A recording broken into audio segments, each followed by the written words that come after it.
오늘은 요한복음 6장 16절로 21절 말씀을 통해서 폭풍우 속에 찾아오신 예수님이란 제목으로 은혜를 나누도록 하겠습니다. 오늘 이 자리에 갑작스럽게 다가온 인생의 폭풍우에서 허덕이고 있는 분이 계시다면 오늘 이 말씀을 통해서 폭풍우 속에 우리를 만나러 찾아오시는 예수님을 만나셔서 참된 평안을 누리시기를 주의 이름으로 축원합니다. 오늘 본문의 배경은 지난 주일에 소개한 오병이어의 기적입니다. 예수님께서 세례 요한이 헤롯 대왕에게 죽임을 당했다는 소식을 들으시고 가버나움을 떠나서 한적한 곳을 찾아 제자들과 함께 베세다로 가셨습니다. 그러나 예수님을 발견한 군중들은 먼저 갈릴리 바다 북쪽으로 도보로 뛰어서 예수님이 배로 도착하시기 전에 이미 베세다 지역에 도착을 해 있었습니다. 예수님은 이 군중들을 보시고 목자 없는 양처럼 그들을 불쌍히 여기셔서 그들에게 말씀으로 영의 양식을 먹여주시고 또한 허기져 있는 그들을 보면서 또한 오병이어의 기적을 통해서 육의 양식까지 마련해 주셨습니다. 그때 먹을 것이 귀했던 그 당시 단 물고기 2마리와 보리떡 5개를 가지고 5,000명 이상 먹이신 예수님의 기적을 체험한 군중들은 놀라움을 금할 수가 없었습니다. 오병이어의 기적 후에 군중들이 어떻게 반응했는지 요한복음 6장 14절과 15절을 보면 알 수 있는데요, 거기에 보면 그 사람들이 예수께서 행하신 이 표적을 보고 말하되 이는 참으로 세상에 오실 그 선지자라. 그러므로 예수께서 그들이 와서 자기를 억지로 붙들어 임금으로 삼으려는 줄 아시고 다시 혼자 산으로 떠나 가시니라. 기적의 떡을 배불리 먹은 군중들은 이렇게 생각을 했습니다. 와, 우리가 이 예수님을 우리의 리더로 삼으면 앞으로 먹을 거 걱정은 없겠구나. 예수님이 우리의 임금이 되시도록 우리가 강권해서 부탁해야 되겠다. 이들의 생각, 또 잘못된 동기를 아신 예수님은 군중을 해산시키시고 본인은 산으로 기도하러 올라가셨습니다. 근데 마태복음 14장 22절로 23절에 보면 여기에 대한 더 자세한 설명이 나오는데요, 예수께서 즉시 제자들을 재촉하사 자기가 무리들을 보내는 동안에 배를 타고 앞서 건너편으로 가게 하시고 무리를 보내신 후에 기도하러 따로 산에 올라가시니라. 저물매 거기 혼자 계시더니. 예수님은 군중을 해산시키시고 본인이 산에 기도하러 가신 것뿐만 아니라 마태복음에 보니까 이 제자들로 하여금 그곳을 빨리 떠나도록 재촉하셨습니다. 이 베세다를 떠나서 우리가 있었던 가버나움으로 배를 타고 가라. 먼저 가면 내가 거기서 너희를 만나겠다 말씀하셨습니다. 왜 예수님께서 제자들로 하여금 그 베세다를 떠나도록 재촉하셨을까요? 왜냐하면 제자들도 인간적인 생각으로 예수님이 만약에 이스라엘의 왕이 되시면 나도 한번 높은 자리를 차지해보고 싶다라는 생각이 있었습니다. 그래서 군중들이 예수님을 왕으로 삼으려고 했을 때 그들은 은근히 그것을 바라며 환영했을 것입니다.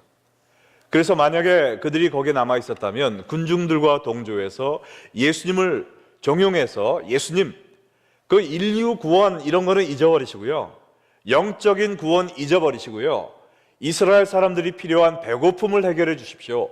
우리의 왕이 되셔서 우리의 필요한 모든 것을 충족해 주시고 로마 군인도 내쫓으시고 이 이스라엘을 되찾아 주세요라는 이 세상적인 생각을 예수님에게 주입시키려고 노력을 했을 것입니다. 그리고 내가 이 덕에 한번 큰 권세를 잡아보자라는 이 세상적인 욕심에 빠졌을 것입니다. 그래서 예수님은 이 제자들이 이 군중들의 생각에 물들지 않도록 그들을 먼저 재촉해서 배를 타고 가버나움으로 보내셨던 것입니다. 이 제자들은 아마도 그것을 떠나고 싶은 마음이 없었을 거예요.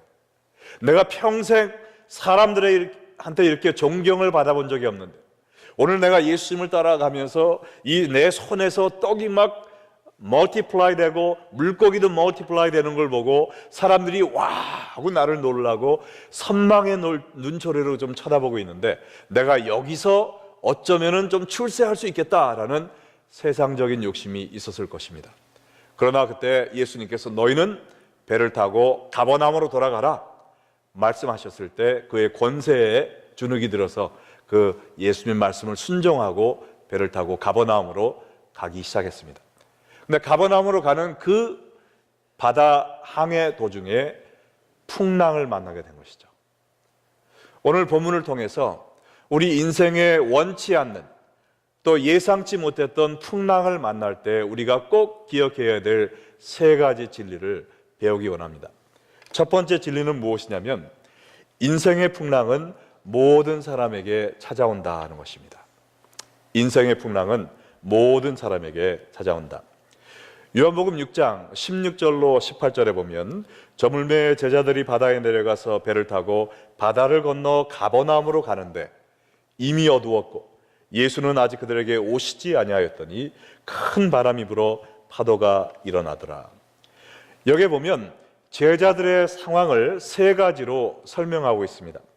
첫 번째는 저물매 어두워졌다 그랬어요. 이 시카고 같은 도시에는 해가 떨어져도 가로등 때문에 환하게 빛납니다. 오히려 시카고 다운타운은 해가 떨어지면 더 휘황찬란하게 빛나는 그런 도시죠.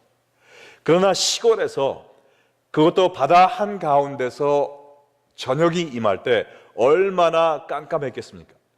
여러분 그 동굴 여행을 가보신 분이 계실 텐데, 저도 오래전에 아이들을 데리고 켄터키에 있는 그 맘모스 동굴에 간 적이 있었습니다.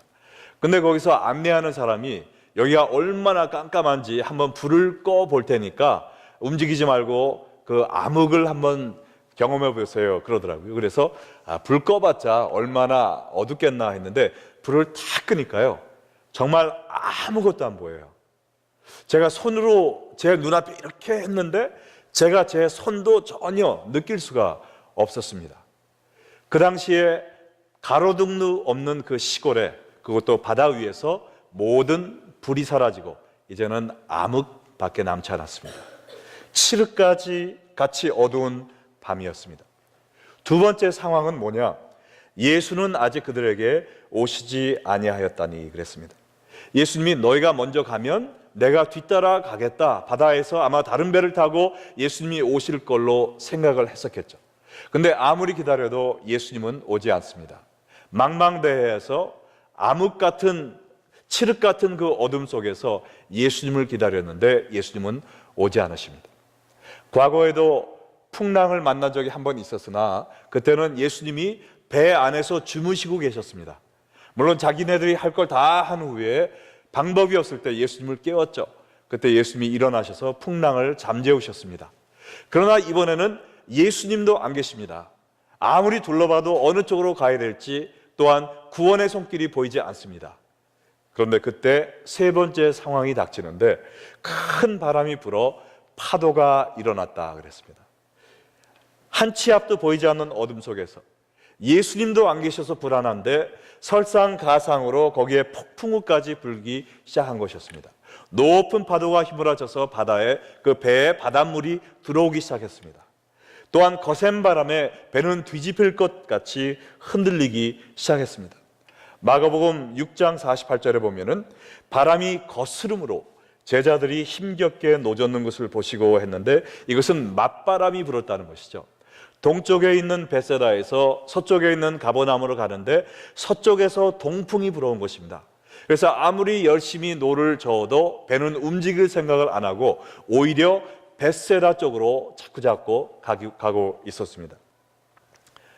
예수님은 분명히 벳세다를 떠나 가버나움으로 가라고 그랬어요.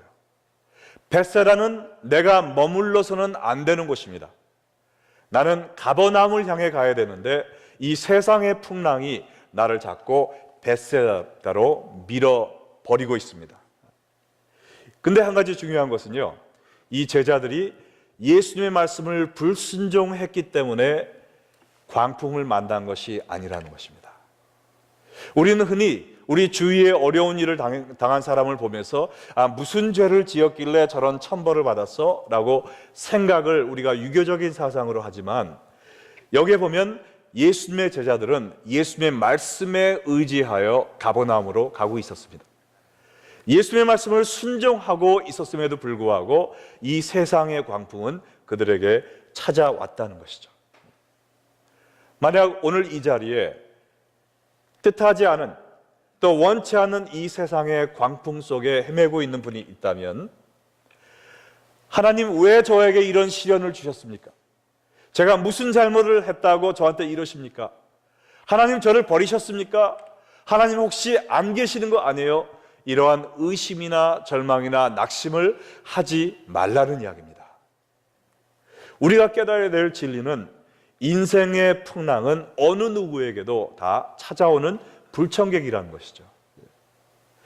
하나님의 말씀을 불순종한 죄 지은 사람한테만 오는 것이 아니라는 것입니다. 그러므로 우리가 힘든 일을 겪을 때 의심하거나 낙심하거나 원망을 하지 말아야 되는 것입니다. 예수님을 따르는 제자들도, 세계 선교를 위해 앞장섰던 사도 바울도, 온 인류를 구원하기 위해 오셨던 예수님도 우리보다 더 힘들고 고달픈 고난을 겪으셨습니다. 우리가 자학하지도 말고 의심하지도 말고, 또한 옆에서 고난받는 사람을 손가락질하며 정죄하지도 말아야 되는 것입니다. 왜냐하면 우리에게도 언젠가는 이러한 고통이 찾아올 것이기 때문입니다. 자, 그러면 우리가 이 인생의 풍랑을 당할 때 어떻게 반응해야 될 것인가? 본론부터 이야기하면요, 폭풍우 한가운데서 하나님의 말씀을 순종하기 위한 사투를 벌여야 된다라는 것입니다. 폭풍우 한가운데 속에서도 예수님의 말씀을 순종하기 위한 싸움을 벌여야 된다는 것이에요. 왜요? 두 번째 진리에서 볼 수 있듯이 예수님은 순종의 싸움터로 찾아오시기 때문에 그렇습니다. 예수님은 순종의 싸움터로 찾아오신다. 마가복음 6장 48절을 다시 보면, 바람이 거스름으로 제자들이 힘겹게 노젓는 것을 보시고 밤 사경쯤에 바다 위로 걸어서 그들에게 오사 지나가려고 하시매. 예수님과 이 제자들의 만남이 어디에서 이루어졌습니까? 순종을 위한 처절한 싸움을 하고 있는 그 장소에서 이루어졌다는 것입니다. 아까 말씀드린 것처럼 이 제자들은 벳세다에 있기 원하는 인간적인 마음이 있었어요. 그러나 시험에 빠지지 않게 하기 위해서 예수님은 그들로 하여금 가버나움으로 가라고 했습니다. 그러나 가버나움으로 가는 중에 풍랑을 만나서 이 세상의 광풍이 제자들을 벳세다로 자꾸 밀쳐내고 있습니다. 이 제자들은 그때 에이 잘됐다, 사실은 벳세다에 가고 싶었는데 예수님 말 때문에 가버나움으로 가는데 아무리 노를 져도 그쪽으로는 배가 움직여지지 않으니 차라리 손을 놓고 가만히 있으면 벳세다로 가게 될 것이고, 예수님이 나중에 너희들 왜 가버나움 안 가고 벳세다로 갔어? 하면은 광풍 핑계 대면 되지 뭐. 하나님, 제가 열심히 노력을 했는데요, 그래도 배가 움직이지 않더라고요. 그래서 할 수 없이 제가 벳세다로 다시 왔습니다 라고 핑계할 수 있었습니다. 그럼에도 불구하고 이 제자들은 자기들의 소원과 맞지 않는 가버나움을 향한 그 항해를 계속했다는 것이죠. 그 광풍에 맞서서 계속 노를 저었습니다. 그 순종하고 있는 그 제자들을 보고 바로 그때 예수님이 그들에게 찾아오신 것입니다. 만약에 제자들이 거기서 순종하지 않고 손을 놓고 벳세다로 향해 가고 있었다면 아마도 예수님은 물 위를 걸어서 그들에게 찾아오지 않으셨을 것입니다.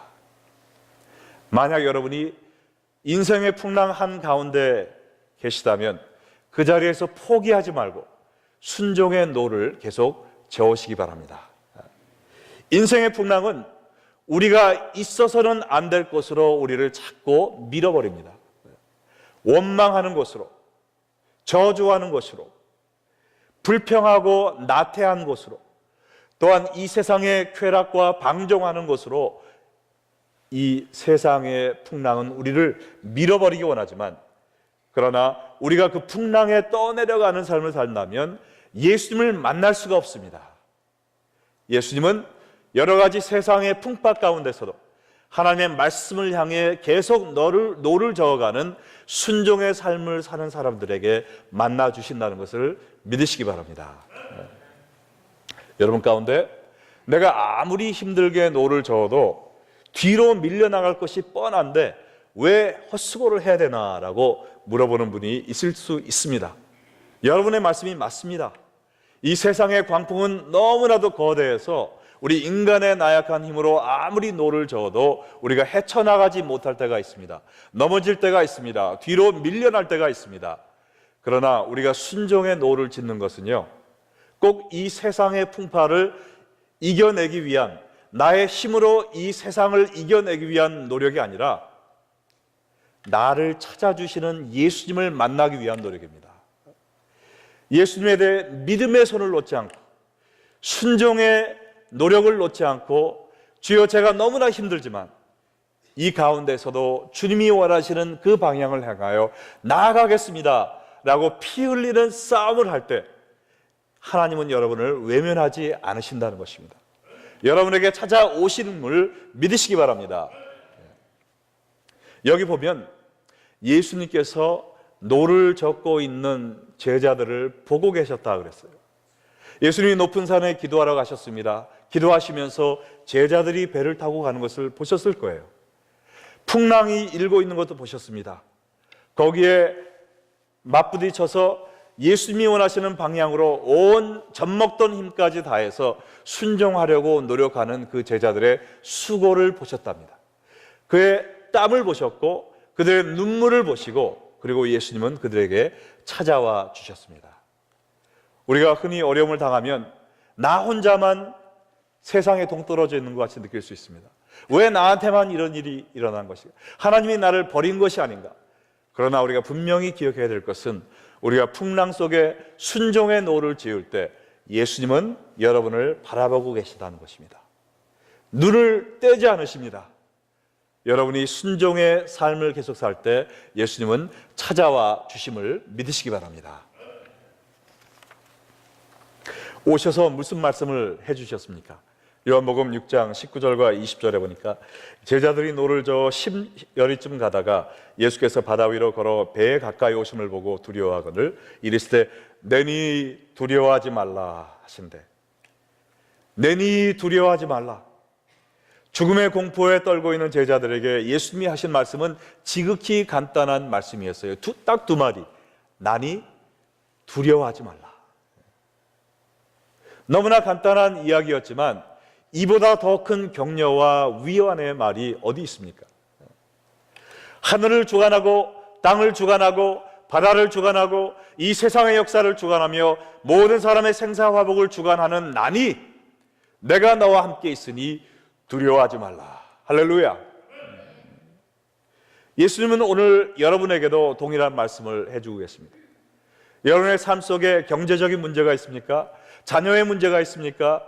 부부 생활에 어려움이 있습니까? 신앙생활에 어려움이 있습니까? 여러분, 신앙생활 믿음을 포기하지 마시고 여러분을 찾아오신 예수님을 찾아보시고 그의 말씀에 귀를 기울이시기 바랍니다. 예수님은 지금도 이야기하십니다. 내니 두려워하지 말라. 요한복음 14장 1절엔 이렇게 얘기하시죠. 너희는 마음에 근심하지 말라. 하나님을 믿으니 또 나를 믿으라.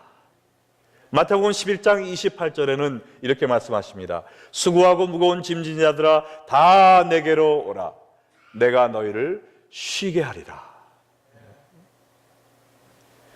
인생의 풍랑은요, 하나님께서 우리를 구원해 주시는 예수님의 능력을 체험할 수 있도록 허락하신 가장된 축복이고 축복의 기회인 것입니다. 그러나 이 고난에 빠진 모든 사람들이 우리를 건져주시는 예수님을 경험하는 것은 아니에요. 누가 이런 예수님을 체험할 수 있습니까? 순종의 노를 짓는 사람이죠. 인생의 풍랑이 나로 하여금 쓰러지게 할 때, 신앙도 믿음도 버리고 싶게 할 때, 남들을 욕하고 비난하고 악한 행동을 하도록 만들 때 그 풍랑에 휩쓸려가는 것이 아니라 믿음의 노를 굳건히 잡고 순종의 노를 저어가는 그 사람만이 그런 풍랑에서 우리를 구해주시는 예수님의 능력과 사랑을 체험한다는 것입니다.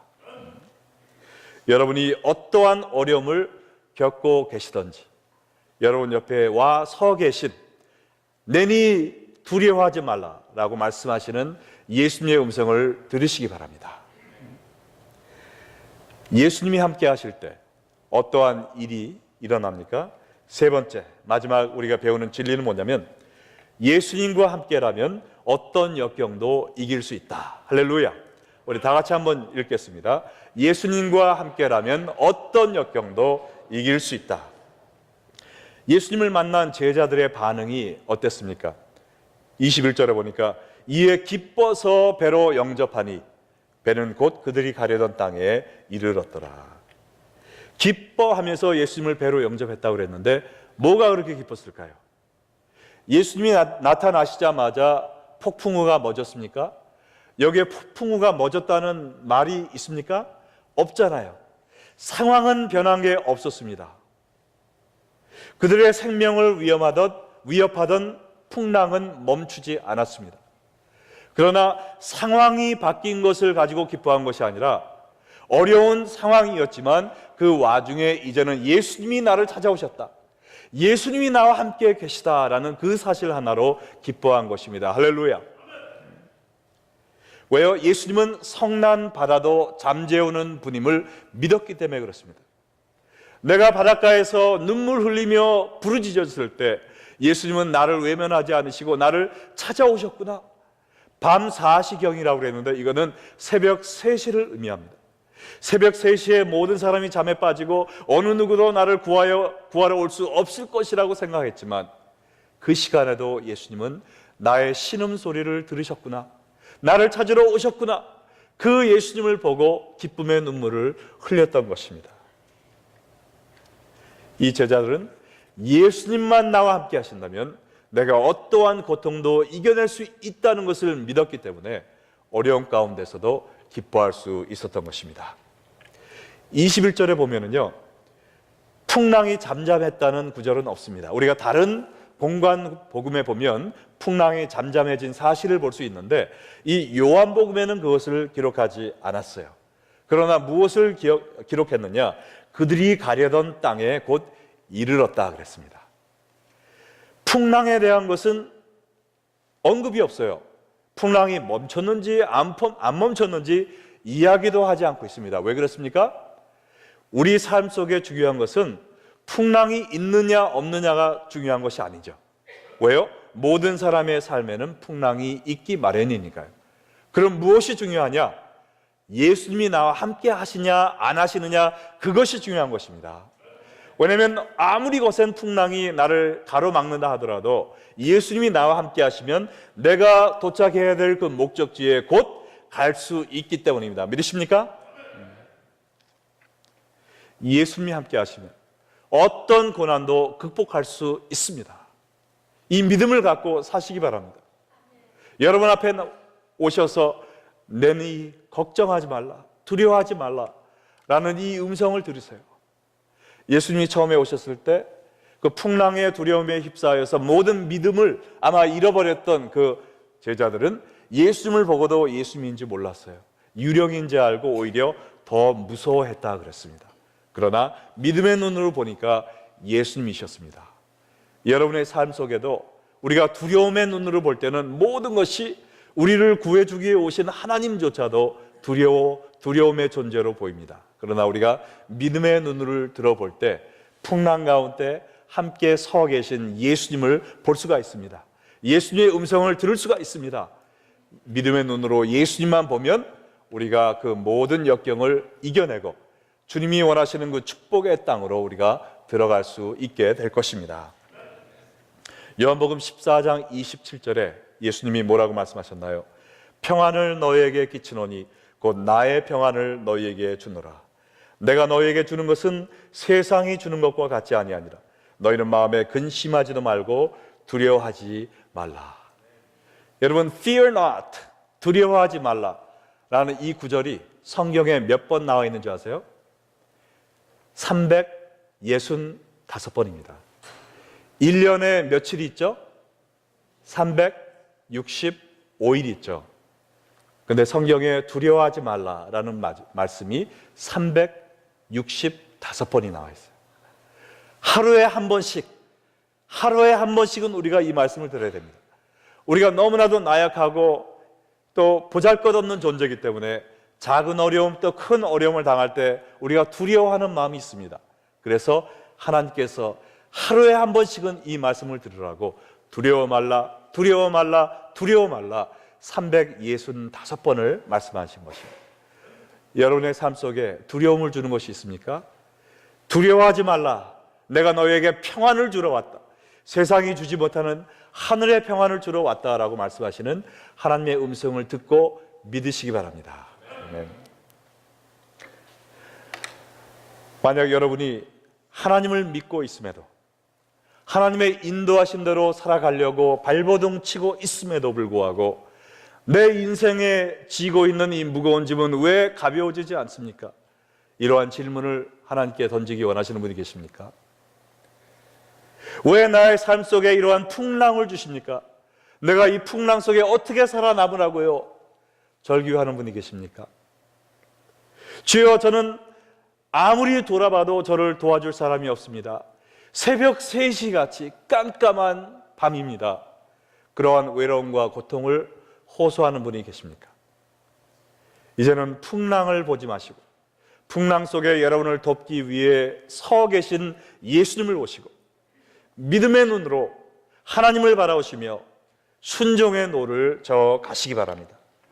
하나님이여, 왜 나를 버리셨습니까? 라는 이 유혹을 떨쳐버리시고, 주여, 모든 사람이 이러한 어려움을 당하지만 감당치 못할 시험은 주지 않는다고 하셨죠. 저를 버리신 게 아니시죠. 아직도 저를 사랑하시죠. 저를 구해줄 수 있으시죠. 믿음의 눈으로 하나님을 바라보시기 바랍니다. 그리고 온 힘을 다하여 순종의 노를 저으세요.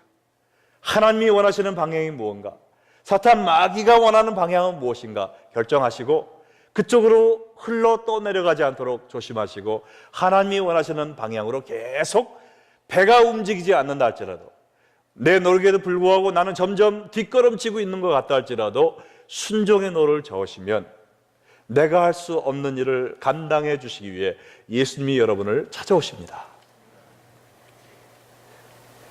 예수님이 오실 때 기뻐하시기 바랍니다. 주여, 제 상황은 변한 것이 없습니다. 저는 아직도 깜깜한 밤중에 혼자 서 있는 것처럼 느낍니다. 그러나 제가 혼자가 아님을 인하여 하나님께 감사드립니다. 예수님을 보고 기쁨으로 여러분의 삶 속에 영접하시기 바랍니다.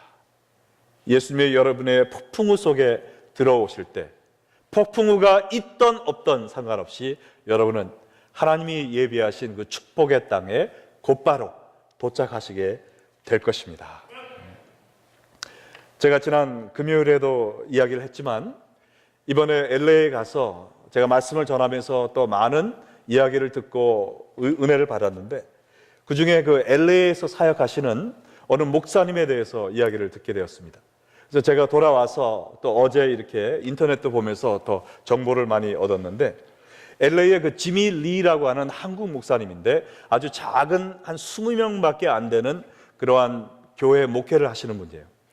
근데 하나님께서 그에게 말씀을 주셨는데, homeless people, 노숙자들을 영육간에 먹여라라는 말씀을 주신 겁니다. 그래서 이분이 오병이어라는 사역을 시작하셨는데, 처음에 사제를 털어서 이 가난한 사람들을 먹이기 시작한 거예요.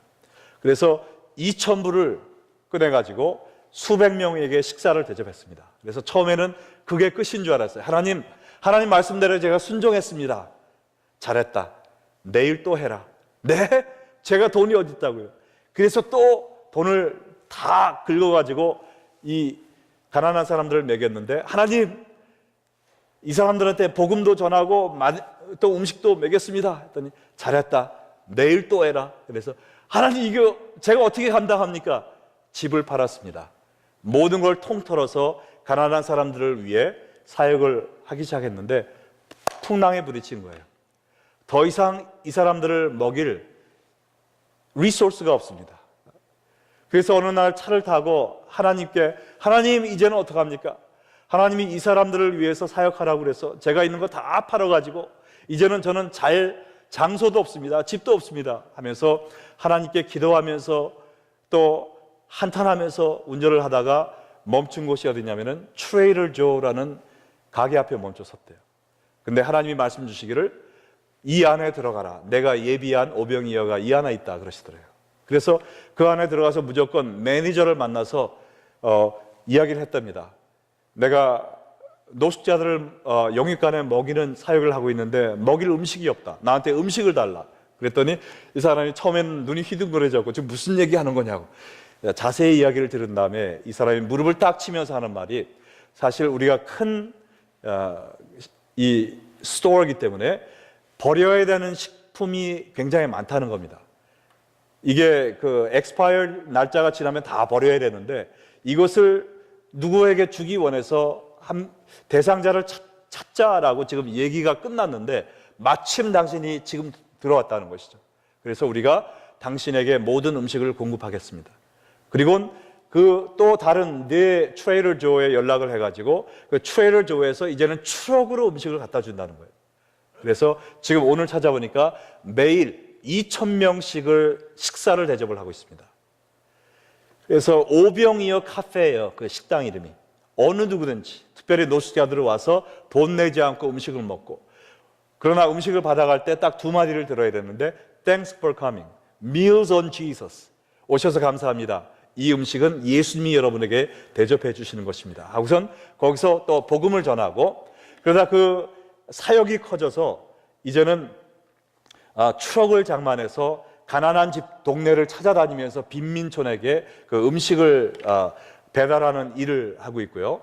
그 다음에 이 사역을 하기 위해서 17명의 풀타임 인플로이들이 같이 일을 하는데 그 사람들이 누구냐? 다 전에 노숙자로 길거리에 생활하던 사람들이 이제는 이 사역을 통해서 예수님을 만나고 이제는 잡을 갖고 가족을 부양할 수 있는 사람들로 변했다는 것이죠. 그러나 또 다른 풍랑이 하나 왔는데 그게 무슨 풍랑이었냐? 이것은 유혹이었습니다. 예수님을 버리는 유혹이었어요. 어느 날 그 LA 시정부에서 우리가 가난한 사람들을 돕기 위해 마련된 이 펀드가 있는데 800만 불이 있는데 당신에게 주겠습니다. 당신의 사역을 위해 쓰세요. 그러나 우리는 시정부이기 때문에 당신이 앞으로는 예수님이란 그 예수님의 이름을 뻥끗하면 안 됩니다. 사회봉사만 하세요. 여러분, 어려울 때 800만 불의 그 투자는 얼마나 큰 가치가 있습니까? 그러나 이 사람이 그 풍랑이 왔을 때 베세다 쪽으로 가지 않고 그것을 이런 방구도 하지 않고 거기서 완전히 거절했다고 합니다. 우리는 음식만 주는 사역이 아니라 그들에게 필요한 영의 양식을 주는 사역이기 때문에 나는 그렇게 못합니다 하고 딱 거절을 했대요. 근데 거절하고 나니까 하나님이 또 더 많이 채워주시는 거예요. 그래서 그 거절한 그 해 음식이 얼마치의 음식을 도네이트를 받았나 계산을 해보니까 1,300만 불 어치의 음식이 도네이트 됐다는 것입니다. 800만 불을 거절했더니 하나님이 1,300만 불의 어치의 음식을 공급해 주셨다는 것이죠.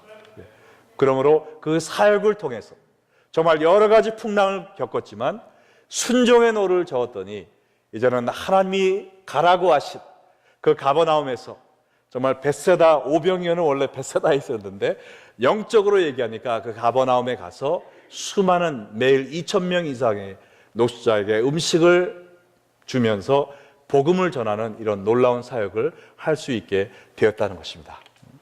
여러분, 악한 마귀는 우리를 베세다 쪽으로 계속 밀어붙이고 있습니다. 그러나 예수님은 갖은 풍랑에도 불구하고 우리가 약속의 땅 가버나움으로 갈 수 있도록 여러분을 이끌어주기 원하십니다. 이 시간 예수님의 손을 잡으세요. 예수님의 음성을 들으세요. 그리고 넘어지거나 뒤로 돌아가지 마시고 예수님이 가라고 하신 그 땅으로, 약속의 땅으로 전진하심으로 말미암아 나를 구해주시는 예수님, 새벽 3시에도 나를 도와주시기 위해 무리를 걸어서 오시는 예수님을 만나 축복의 풍성한 예수님의 사랑을 누리는 여러분 다 되시기를 주의 이름으로 축원합니다. 다 같이 기도하시겠습니다.